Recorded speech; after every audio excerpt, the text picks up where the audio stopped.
After about a quarter of a century sabbatical, Ford's iconic nameplate makes a return. And I'm not talking about the racetrack, because Ford's Bronco is built for everywhere else.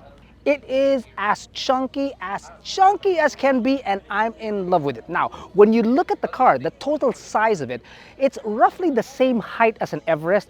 It's ever so slightly shorter in total length. It's 4 inches shorter, but the width, it's 10.5 inches wider. Yeah, chunky as at hell.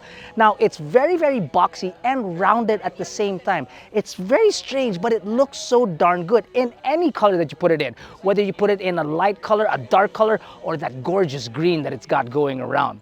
The compartment, the cabin itself, sticks out of the body as if it doesn't belong there, but for some strange reason, because it's rounded off on the edges, it looks good. Up front, you've got a grille, massive grille, round lights, LED tail lights as well. Down the side, you've got these huge 35-inch tires. Look at the size of these things. The same size of tires that you'd find on an F-150 Raptor, would you believe it or not. Ground clearance is almost 300 millimeters. The wading depth is like 850 millimeters. And good grief, look at just look at the sheer size of it. Look at the rear, the size of the tire that when it sticks out, oh my God, you can't get enough of it. The overhangs are barely existent. It looks like it can climb up a 90-degree wall or back up into it for that matter. It's practical too. It's got Bilstein shocks. There, I said it properly. I don't know how practical that is, but yeah, it is. Liters of space. You got over 630, I think, liters of space at the rear. If you fold it, you're looking at over 1,400. And then there's two features that I absolutely love about this car, okay? Number one is that it can get naked quick, fast, and in a hurry. It can get the roof off, it can get the doors off. It's an American, I love it. The second is that it has a...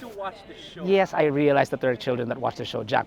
The second is trail turn assist. Now, it may not sound like much, but what it does is it's amazing. Say you're in a pickle and you gotta make a left-hand turn or a right-hand turn and you just don't have enough space and you don't wanna do like 20 million J-turns just to get out. What this function does is, let's say for example you're turning left, it locks the left rear tire while you do a full lock. It puts the power on all three wheels and it just basically pivots. The car pivots. Take that, Ross. Pivot! Pivot! Pivot! Never a day goes by without a Friends reference, huh? No, I grew up in that era.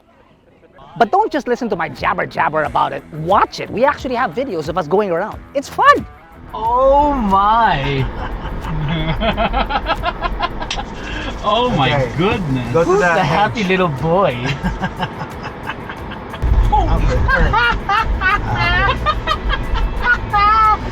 Oh my goodness! Look at this! Look at this!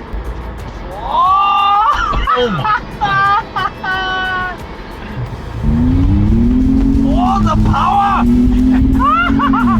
File that home. It sounds exactly the way the car looks.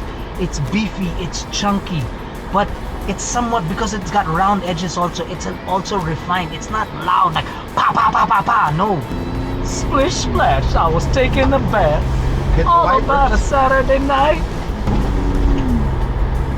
Splash, splash. Wipers. Wipers. Straight out the red. To the red. This is magnificent. Oh Check this damn! out. Check this out. Oh damn! Check this out. Oh damn! What is that? What was Oh. what? What? Oh! Dude, it pivoted! The interior features squares and broad panels with circles as well, which kind of mimic what you have on the outside of the vehicle. You also have an 8-inch instrument cluster, a 12-inch touchscreen infotainment system that's both surrounded by this magnesium plate, which is really, really cool.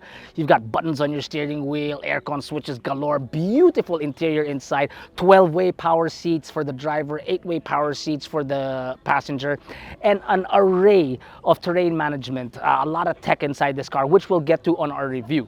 Before I do let you go, there's probably the last two things that you're going to want to know is what powers it. It is a 2.7 liter V6 EcoBoost that pushes out 330 horses and 550 Newton meters of torque, which explains why when Jack and I was inside the car, regardless of how we'd feather the accelerator, I just felt like there was just so much torque inside the car. The last thing that you want to know is the price, where it comes in at 4,998,000 Philippine pesos. And if you think that's a little bit pricey, try the Comparo tool on our website.